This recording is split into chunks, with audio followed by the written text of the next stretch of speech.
What's going on, guys? It's Skyler with another episode of Western Slope Fur Takers. We have got a very, very cool episode. Without a doubt, the best episode we've ever put out. We've got a chance at our very first quad. We've got a couple more hunts in there. Connect on several. We actually missed one, and really, really great footage all the way around. Check it out, guys. Western Slope Fur Takers starts now.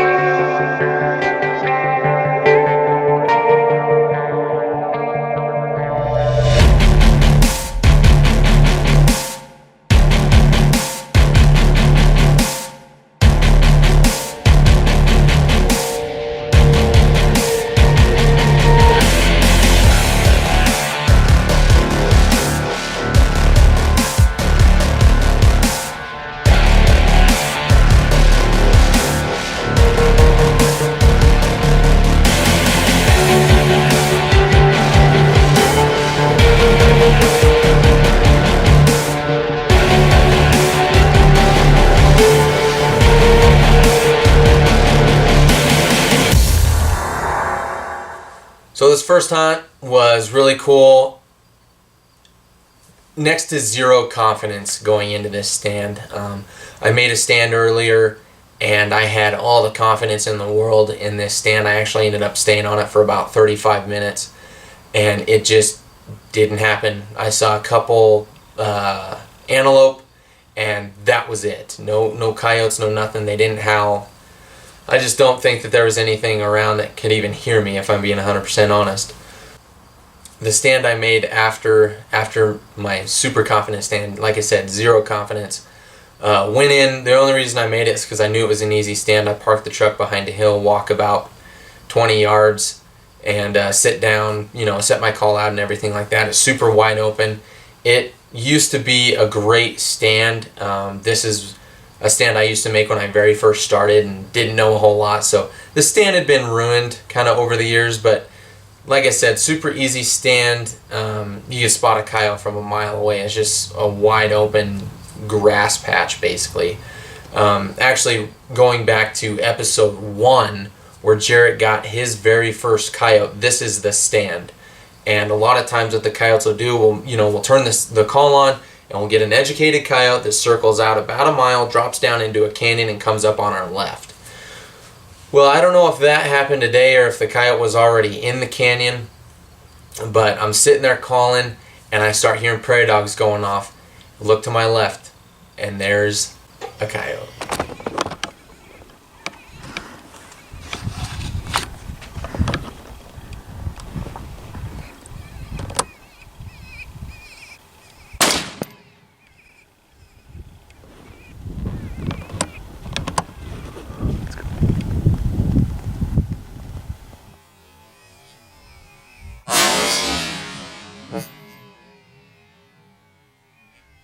So this stand was super, super cool. I always love when I'm making those stands and the animals around me help notify me that there's a coyote there.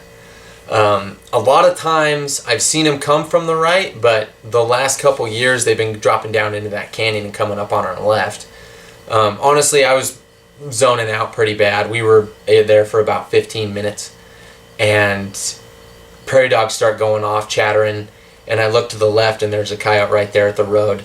I always point my rifle to the worst possible spot that a coyote could come. So I'm right-handed, so turning to the right is always the hardest part for me. So I always put it right about here.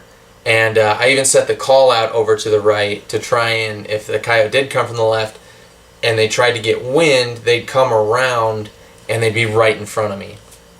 Well, this coyote came up from the left, stopped in the road, and just immediately was just staring at me. And it just goes to show that these predators are very, very vigilant. I mean, they're out there 365 days a year. Prairie dogs start going off. I look, I see this coyote. Well, at this point, I'm in comfort mode. So I'm leaning all the way back in my chair like this. with my rifle pointed to the right, and there's a coyote about 9 o'clock from me and just staring at me. So what I end up doing, I'm leaned so far back I can't even reach my left hand to grab my rifle. So I'm sitting there and I've got the Valkyrie, so I just grab it with the pistol grip and I move it over slow and I let it sit there for a second and try and get him to pay attention to the call.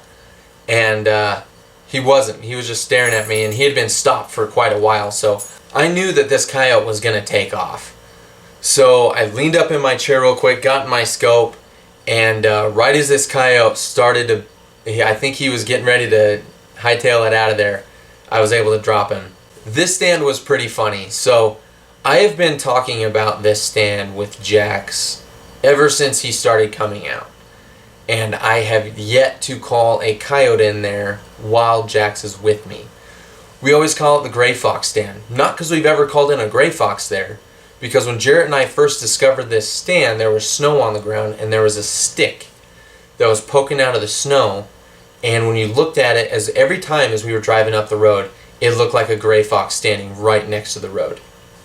I can't tell you how many times we slammed on our brakes to shoot this stick.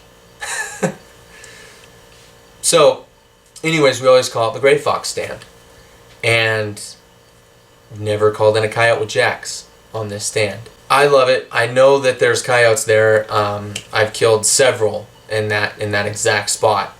And so Jax and I get out of the pickup. We walk down there, make our, get everything set up. Sun's perfect, wind's perfect, and I start calling about 7 minutes. Here comes a coyote.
So this coyote was kind of that in-between, wasn't hard charging, but wasn't too hung up. One big thing that I did with this stand was I changed sounds when he would get hung up. He'd get hung up, I'd let the sound continue to play. If he didn't move, I switched it. I changed the sound. That was a big reason of why we got this coyote to commit and come all the way in. And you see in the video, he's kind of hung up there at first, comes down, gets hung up again. So this was really cool. Unfortunately, Jax missed, which happens. It's happened to all of us. I mean, these gimme shots, you just get too confident and you miss completely. So in Jax's defense, we were elevated, we were shooting downhill, so that's why Jax shot high at the end of the day. He put it right there. Normally, when I put my crosshairs on coyotes, it's always right about the throat area. When you're elevated that high, shooting straight down, that bullet's going to go right over the top. Honestly, I believe it was a pup. The way it just froze there for a second after Jack shot, Unfortunately, what you don't see in the rest of the video, I actually shoot this coyote on the run as it leaves. He got out to about 350 yards, and I started shooting, and I actually hit this coyote. I rolled him, he got back up, ran a little bit more, spun around, fell down, and then got up again. And at this point, this coyote was so far out of range, it's not even funny. So we got down there, we went and trailed him for quite a while through this draw, and we never did find him. Super bummer. We always like to, you know, kill what we shoot, and this time it just didn't happen. It's real life. At the end of the day, we wish we could get every coyote that comes in the call, but you know, sometimes that just doesn't happen. All right, coolest hunt coming up. Jax and I, this is actually where Jax got his very first coyote when I didn't bring the camera.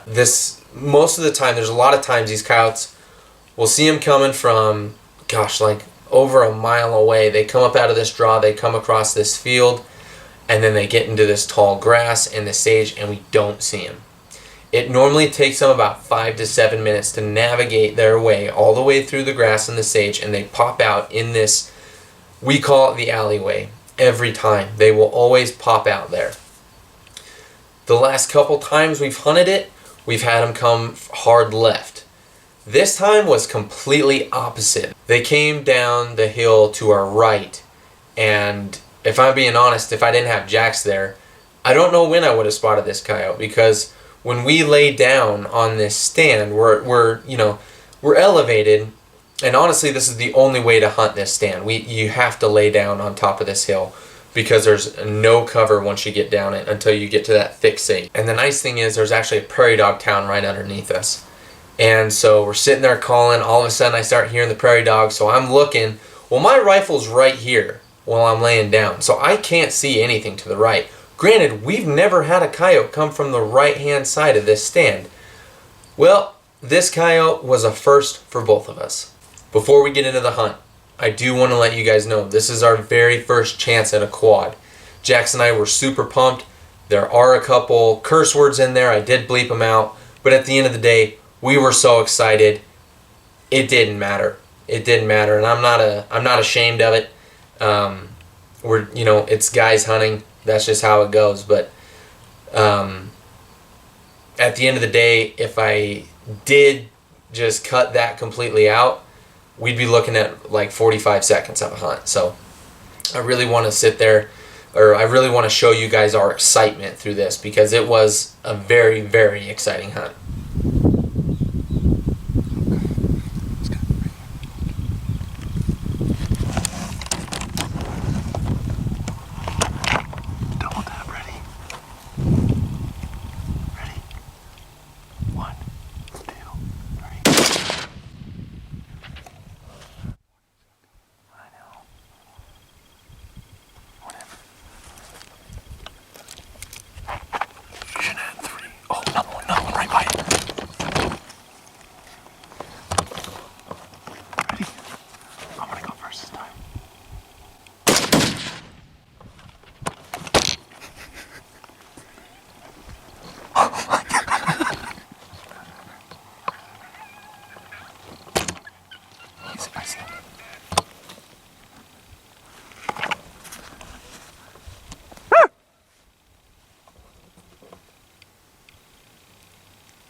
I just smoked at 400 yards, dude. We just squatted. I just shot the guy at 400, dude. Oh my god! Yeah, quad, baby! Let's go! That was so sick. Dude, the holdover I put on her.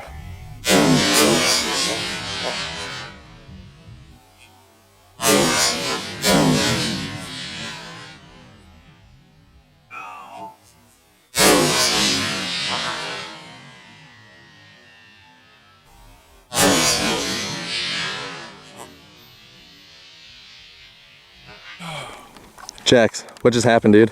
We just got a quad. 4 coyotes, baby. 4 coyotes, a whole family. All right. 2 there.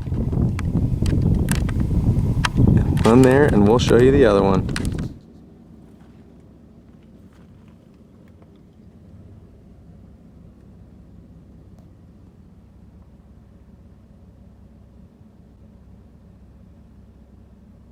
All right, recap.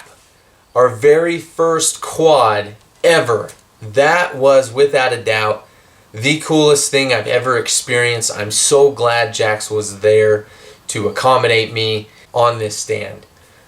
Without a doubt, just the coolest experience, the coolest story, and the fact that I get to share that memory with Jax for the rest of our lives is awesome.